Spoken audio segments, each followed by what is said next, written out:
Hey everyone, Xander's here, and we got surprise Pokemon Sun and Moon news today. I wasn't expecting it. I was kind of relaxing. Just took the kids to school a while ago and ate breakfast. I was getting ready to start recording some more with Among Us, and I find out there's a new video about Pokemon Sun and Moon, and we're going to talk about that. Sorry about the crack voice a little today. But yeah, we're going to talk about that, and boy, do we get some interesting information today.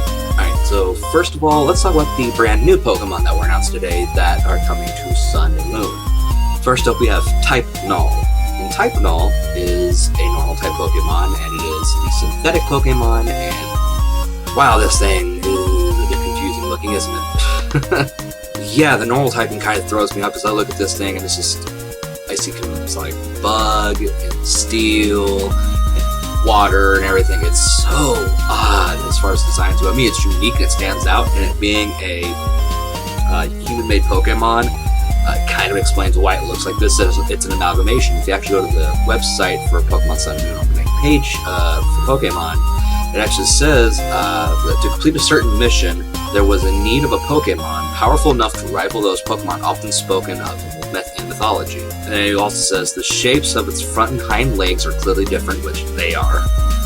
The reason is that Type Null was constructed to synthesize the strengths of various Pokemon, enabling it to adapt to any situation. So this is supposed to be some kind of all-purpose Pokemon, and it's kind of a chimera, honestly, in a way. And it's really interesting in that aspect, but it's just such a way off-the-track design and a little busy for my taste. I don't hate it. It's just way too much going into it, I think. It has the ability Battle Armor. So, yeah, this is going to be an interesting one when it comes into play. The second of the new Pokemon that I got to see today was, I believe it's called Jangmo-o. This is a Dragon type, Pure Dragon at that, and it is the Scaly Pokemon. It says Jangmo-o has the pride of a warrior, although it remains humble about its capabilities and its pursuit to become stronger, it never neglects its training. So it's kind of like a paladin, in a way. It's like a paladin dragon kind of thing. It's very prideful, it's like a knight. So this is going to be a very interesting Pokemon. I can't wait to see what it evolves into, because there's no way this is the only form it has. It has to evolve. Most dragons tend to be 2 or 3 stagers. Very, very few are 1-stager Pokemon, so I don't know how that's going to go. We'll see. I like the design. I like the color scheme, kind of like silver, gray, and yellow, such the kind of pale yellows. It really helps this Pokemon stand out. So I'm really looking forward to seeing what's going to go from here for when it evolves. It will have the abilities Bulletproof or Soundproof. Now next up we have not a new Pokemon, but an Alolan variant, and that would be Alolan Raticate. Now, we learned about Alolan Rattata recently with the Dark Normal. Well, its evolution is getting the same treatment. It is getting the Dark typing. It's going to also have the abilities Gluttony and Hustle, much like the Rattata in the region. And boy, is this thing fat. It's like a rat version of Marlon Brando. Just, I can imagine the stuff chasing and going, I'm going to make him enough where he got confused. Kind of thing. I love it. Perfect. What's interesting is if you read the description on the Pokemon website, it actually talks about how the Rattata in the region, once they came over and the Yongoose was introduced to the region to try to quell the Rattata population, that they adapted to living in more urban areas, and they got used to certain fresher foods, so they're scavengers, but they're not as much scavengers as they used to be in their original forms from the Kanto region, where they were more in rural areas or fields or stuff like that out in the wild, where they were, scavenging for like berries, whatever else they ate, because let's face it, they're rats, they eat meat. But the Rattata and Raticate of the Alolan region are very much picky-ass eaters, apparently. It says here that their diet is higher in calorie than ordinary Raticate, and the same will go for the Rattata. Alolan Raticates prefer to eat only fresh fruits and high-class ingredients. There are rumors that a certain top-notch restaurant takes advantage of Alolan Raticate's taste buds by bringing it along when choosing ingredients to buy and having it taste test new dishes. So these things have become spoiled based on their environment. That's why they're fatter, and they have changed to what they eat, so they've gotten used to fresh food. They've gotten used to really big ingredients.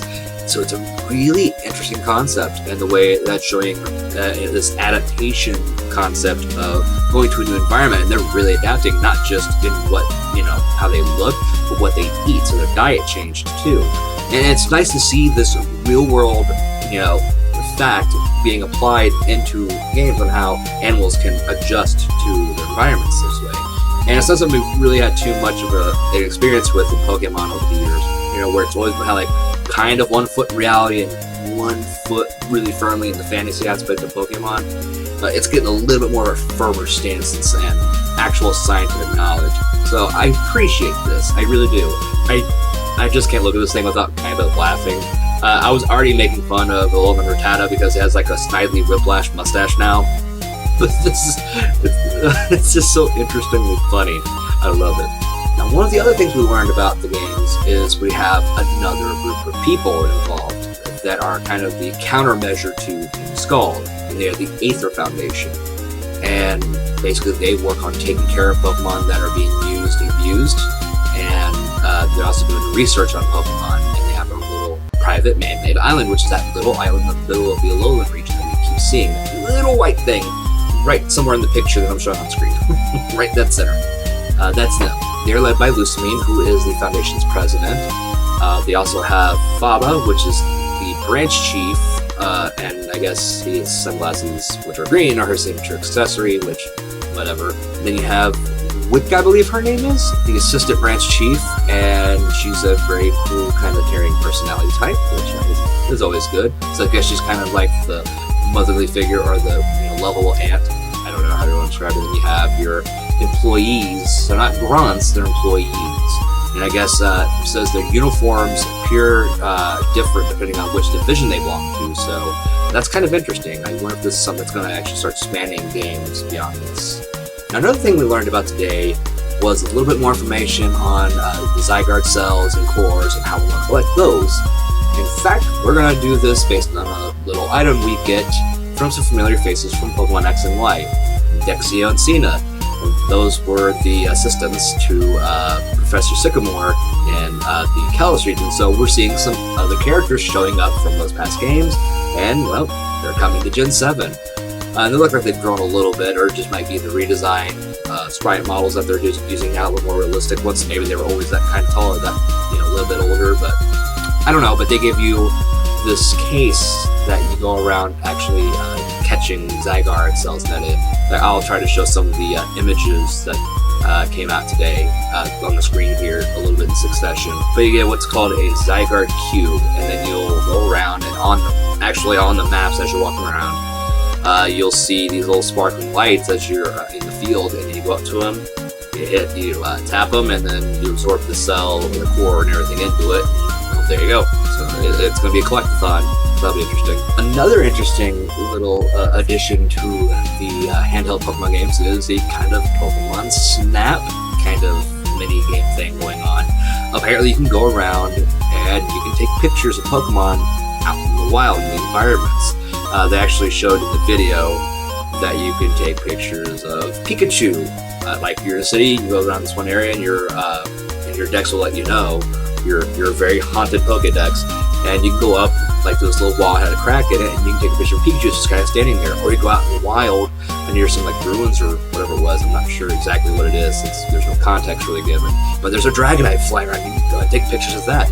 And I guess you put them up and people give them thumbs up, thumbs down, whatever, kind of like how Professor Oak used to rate your pictures and stuff like that, and then you get like points and stuff. So I don't know how it's going to really, add into the gameplay as far as, what you get out of it, what you're going to accomplish while doing this. But I think it's an interesting little addition, and I'm actually wondering if you're going to be using the circle pad to actually guide around the reticle, or if you're actually going to have to move your entire 3DS system.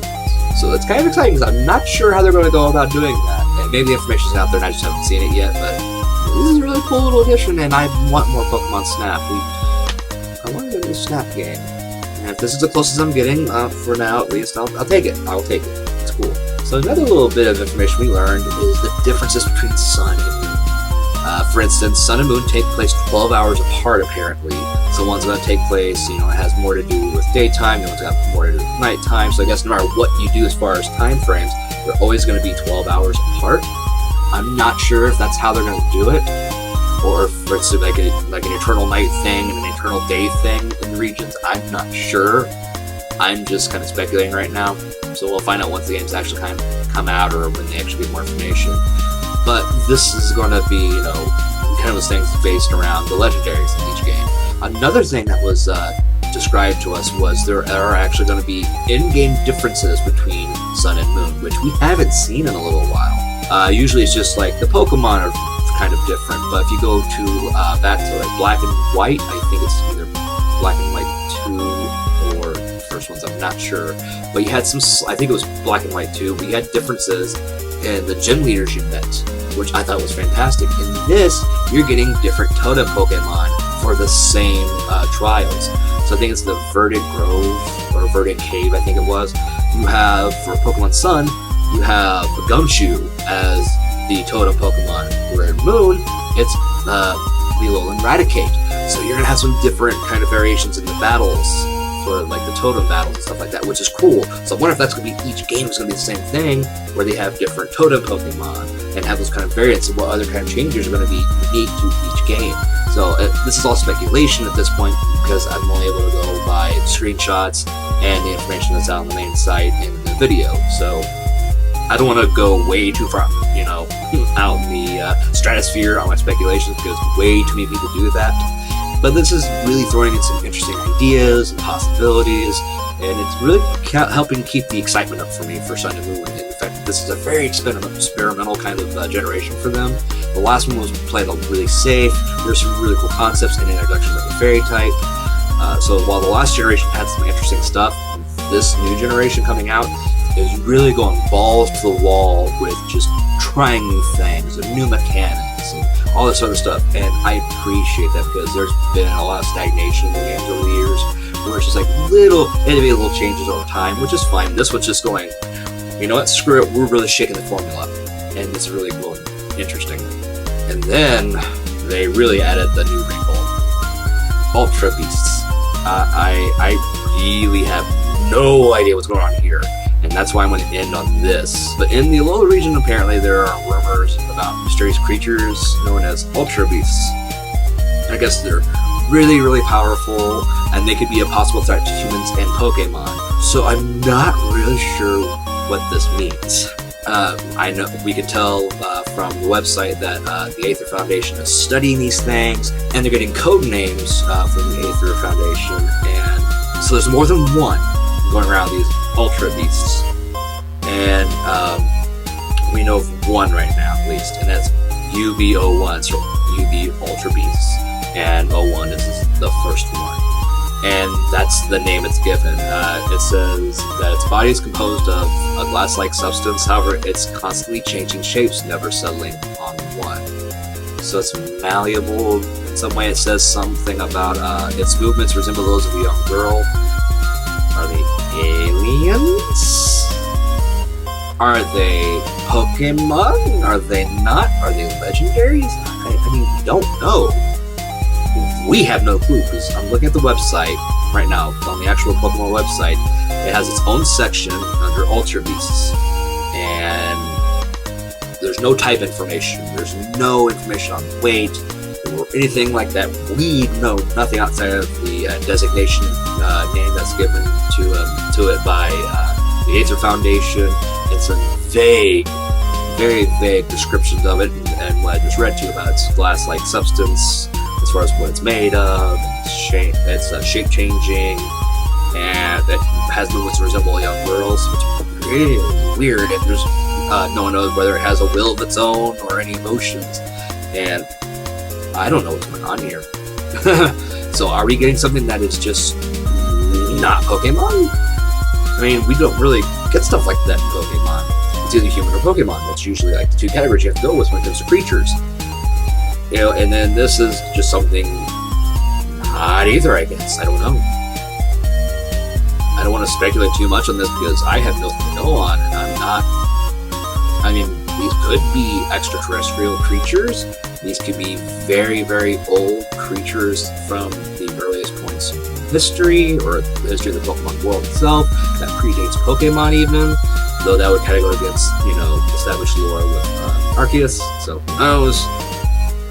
I don't know how I feel about Ultra Beasts yet.